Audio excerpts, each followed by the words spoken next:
تو مرزے واسطے آج ایک کوئی پھکا وہ پھکی کہندا تے میری طرف وہ پھکا تو میں جب سے بات ہے آپ محظوظ ہوں گے تو مجھے چس آئے گی نا کہ یار میں پھکا جڑا تیار کیتا ٹھیک ہے اور وہ کیا ہے میں کہا ہے مرزیا سن لا اے تو تک شے ہی کوئی نہیں جڑا تو سارے نوں کہنا ابھی شے کوئی نہیں ابھی شے کوئی نہیں ابھی شے کوئی نہیں ابھی شے کوئی نہیں میں کیا ہنے میں تینوں کہندا پیا کہندا جی او کیوں اب میں آکھیا او کھچ دی کھچ تو پی گیا ساڈے بابیاں نے وڈا مرزا جڑا تیرا پیو ہے اونوں نہیں چلن دتا تو تے شے ہی کوئی نہیں سمجھ آ رہی ہے کوئی نہیں آ رہی ساڈے بابیاں نے تے وڈا مرزا نہیں چلن دیتا کانا دجال جڑا تیرا ابا ہے ویسے شکل دی ڈال دیجیے او دے نال ہاں آپ تصاویر اٹھا کے دیکھ لیں او دا پلیٹھی والا منڈا نہ نظر آفتے گل تو کچھ نہ ہوئی اتنا کمینہ بندہ انسان کا بچہ ہو ہی نہیں سکتا یہ بات بھی ذہن نشین فرما لیں آپ حضرات تو جزاک اللہ کہنے کا مقصد یہ ہے کہ یہ جو بک بک ہے اس بک بک کے پیچھے چل کے آپ اپنے عقیدے کو بالکل ڈاماڈول نہ ہونے دے آپ اپنے عقیدے کی لائن وہ بنا لیں جو امام احمد رضا کی ہے امام اہل سنت تمہیں 1400 سال ملی ہوئی سلسلۃ الذہب کڑی سے ملا کے حضور کی چوکھٹ تک پہنچا دیں گے تو عقیدہ بیسک بنیاد کو کہتے ہیں مضبوطی کو کہتے ہیں تو اہل سنت اب ہمارے اندر مضبوطی ہونی چاہیے نا پہلی بات اب ختم نبوت کس کو کہتے ہیں میں آسان کر دیتا ہوں تاکہ آپ کو بات سمجھ آئے ہم نے ختم نبوت کے بارے میں مائنڈ سیٹ کیا بنانا ہے نظریہ ہماری سوچ ہمارا عقیدہ کیا ہونا چاہیے یاد رکھ لیں جس طرح ہمارے نبی صلی اللہ علیہ وسلم کو نبی ماننا فرض ہے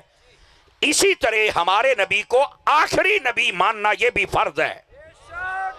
دو باتیں میں نے بیان کی ہیں ہمارے نبی نبی بھی ہیں اور آخری بھی ہیں اور یہ دونوں باتیں فرض ہیں میں نے کیا کہا یہ دونوں باتیں فرض ہیں ان دونوں باتوں پر نظریہ رکھنا اور ساتھ ہی اگلی بات یہ یقین و ایقان بھی بمرتبہ فرض رکھنا ضروری ہے کہ ہمارے نبی کے بعد جن کا نام نامی اسم گرامی حضرت محمد مصطفیٰ صلی اللہ علیہ وآلہ وسلم ہے آپ کے بعد قیامت آ سکتی ہے پر کوئی نیا نبی پیدا ہو سکتا نہیں یہ ہے عقیدہ ختم نبوت کی تعریف ہمارے نبی نبی بھی ہیں ہمارے نبی آخری نبی بھی ہیں اور ہمارے نبی کے بعد قیامت آ سکتی ہے پر کوئی نیا نبی پیدا ہو سکتا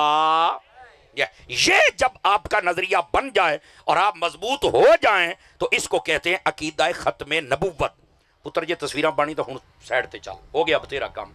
میں اصل میں تھوڑا طالب علم ہوں کلاس میں بیٹھنے والا تو میری توجہ بٹ جاتی ہے جی تو بھی توجہ دے نال سن کیمرے والے ساؤنڈ والے تساں بھی سارے سنیا کرو ہر روز ہی سن دیو اتاریاں نو سن کے ویکھو انشاءاللہ چس آئے گی ایسی گل ہی کوئی نہیں مسئلہ ہی کوئی نہیں جناب لیکن یہ بات اور اتاری ہوں یا رضوی ہوں کیا فرق کیا ہے منزل تو مدینہ ہے نا ٹھیک ہے لڑانے والے اور ہوندے نے اور جڑے لڑان والے سن جو ہیں بھی کوئی نہیں سارے اپنی بکھریاں کلیاں پا کے بیٹھے جے میں کہ آ جڑا دی اوقات آواز کمزوروں والی ہے یار آپ حضرات سمجھ آ رہی ہے آپ حضرات کی تو بندے کو ویسے ہی شیطان ہونے نے بندے نو بندے دا پتر ہونا چاہیے ہے نا تو شیطانوں کی اوقاتیں آپ جان گئے لیکن علیہ وسلم و تسلیمہ درود پاک محبت کے ساتھ سبھی حضرات پڑھ لیجئے الصلاة والسلام علیکہ یا سیدی یا رسول اللہ وعلا آلکہ و اصحابکہ یا سیدی یا حبیب اللہ انتہائی محترم و معزز بزرگوں نوجوان دوستوں عزیز بچوں بالخصوص سادات و علماء اللہ رب العزت کی فضل و توفیق سے ہم سب آج کی اس خوبصورت تاجدار ختم نبوت کانفرنس میں شرکت کی سعادت حاصل کر رہے ہیں میری دعا ہے خلاق عالم ہم سب کا حاضر ہونا اپنی بارگاہ اقدس و انور میں قبول و منظور فرمائے کچا پنڈ کے جتنے بھی تحریکی دوست ہیں یا جملہ عاشقان مصطفیٰ ان کے معاون ہیں میں دعا گو ہوں خلاق عالم ان سب کی عزت و وقار میں برکات عطا فرمائے اس پروگرام کو اللہ رب العزت قبول فرمائے اور آئندہ سے اس بھی بہتر انتظام کی توفیق عطا فرمائے مجھ سے قبل آپ نے ایک جاندار اور شاندار خطاب سماعت فرمایا آپ کے اس علاقے کی بلکہ آپ کے اس گاؤں کی آن بان اور شان ہمارے برادر طریقت مخلصی و مشفقی و محبی فی اللہ حضرت علامہ مولانا مفتی عبد الرب شاکر صاحب دامہ اقبالہ اپنے خوبصورت انداز کے ساتھ خطاب لاجواب فرما رہے تھے اور انہوں نے بڑا محظوظ فرمایا، اللہ کریم ان کی زندگانی میں برکات عطا فرمائے، ان کی آواز، انداز اور پرواز میں مزید برکات عطا فرمائے۔ اپنے اس علاقے سطح پر اور اوورال پوری دنیا میں دین کا ایک آسن انداز کے ساتھ حضرت کام کر رہے ہیں، اللہ کریم ان کی دینی خدمات مسلک حقہ کے لیے قبول و منظور فرمائے۔ دوستان گرامی، آج کی ہماری اس بزم پاک میں ہمارے خصوصی مہمان محترم و مکرم حضرت صاحبزادہ پیر سید آصف اللہ شاہ صاحب بخاری دامہ اقبالہ، آپ بھی تشریف فرما ہیں۔ ہمارے برادر عزیز جناب محمد رضوان واگا صاحب اور ہمارے محترم و مکرم قاری محمد مبشر صاحب اور سید عبد الغفور شاہ صاحب اور ان کی ٹیم جنہوں نے آج کا یہ پروگرام ترتیب دیا ہے، اللہ کریم ان کو قدم قدم پر خیر و برکت عطا فرمائے۔ سٹیج کی زینت میری ملت کے جتنے علماء تشریف فرما ہیں اور میں نام نہیں لے سکا، میں معافی کا خواستگار ہوں، لیکن جن کی محفل ہے وہ آپ سب کو جانتے ہیں۔ اللہ کریم آپ سب کی عزت و وقار میں برکات عطا فرمائے۔ دوستانی عزیز، حضرت مفتی صاحب قبلہ نے بھی خوبصورت انداز کے ساتھ عقیدہ ختم نبوت پر خطاب فرمایا اور بعد میں عقیدہ ختم نبوت پر قربانیاں دینے کے لیے ہمارا جو ذہن بنایا وہ لاجواب تھا اور بے مثال تھا۔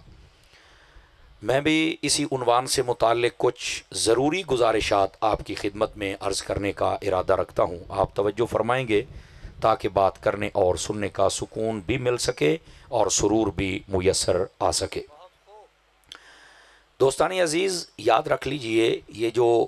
عقیدہ ختم نبوت ہے، میں جو بات کر رہا ہوں اس بات کو ذرا سمجھیے گا، یہ ہے عقیدہ ختم نبوت کی تعریف، لیکن یہاں پر لوگ ڈاکہ ڈالنے والے آتے ہیں۔ آج کل پتہ کیا، ختم نبوت کا کام کرنے کے لیے بیرون ملک سے فنڈ بھی تو لینا ہوتا ہے نا، ڈرامہ بھی تو کرنا ہوتا ہے نا، کہتے ہیں تاج و تخت ختم نبوت زندہ باد زندہ باد۔ میں کہا گوڑیا تیرے لفظاں دے وچوں ہی واضح ہوندا پیا تو گستاخ ہیں۔ اب کو کہہ سکتا تاری صاحب یکدم جلال چاہ گئے ہو، یہ کیسے؟ میں نے کہا اس کے لفظوں کو تم نہیں سمجھے، یہی تو مسئلہ ہے۔ دوڑے مائیت سرانے نہ سنیا کرو، کو پڑھنے پڑھانے والے بندے سنا کرو با مقصد جو تمہیں اصل حقائق بتائیں۔ سمجھ آ رہی ہے؟ تاج و تخت ختم نبوت زندہ باد کہنے والا بندہ، میں نے کہا بتا، حضور کے سر پر جو ختم نبوت کا تاج ہے وہ بھی زندہ ہے، جس تخت پہ آپ بیٹھے ہیں وہ بھی زندہ ہے، تو جب میں کہتا ہوں بتا پھر میرے نبی کے بارے میں کیا نظریہ ہے، تو اب آ کے رک جاتا ہے، نہیں میں تو نہیں بتا سکتا۔ میں نے کہا تجھ سے بڑا کمینہ کون ہے؟ امام احمد رضا کے غلام بتائیں گے کہ صرف تاج و تخت ختم نبوت نہیں، تاجدار ختم نبوت تاجدار ہی زندہ نہیں ہے، تو پھر میں تیرے تاج کو کیا کروں، میں تیرے تخت کو کیا کروں؟ بات تو ساری اسی تاجور کی ہے نا۔ اعلیٰ حضرت نے فرمایا اصل الاصول بندگی اسی تاجور کی ہے، وہ تاجور والے پاسے آ۔ اب وہ کیا خاک ختم نبوت کا کام کرے گا جو اپنے نبی کو زندہ ہی نہیں مانتا؟ وہ کیا ختم نبوت کا کام کرے گا؟ اور یہی وہ غدار تھے مرزا ناصر نے اور مرزا طاہر نے، جہاں بھی انہیں بلایا جاتا تھا تو جب وہ ایویڈنس پیش کرتے تھے تو سب سے پہلے یہی کہتے تھے کروڑوں محمد پیدا ہو سکتے، میں نام نہیں لیتا، کئیاں دی پھر چیکا نکل دیاں نے، لیکن علماء بیٹھے ہیں، اشارہ دینا ضروری ہے۔ تو میں نے کہا یہ وہ لوگ ہیں جنہوں نے ان قادیانیوں کو موقع دیا ہے۔ حقیقت یہ ہے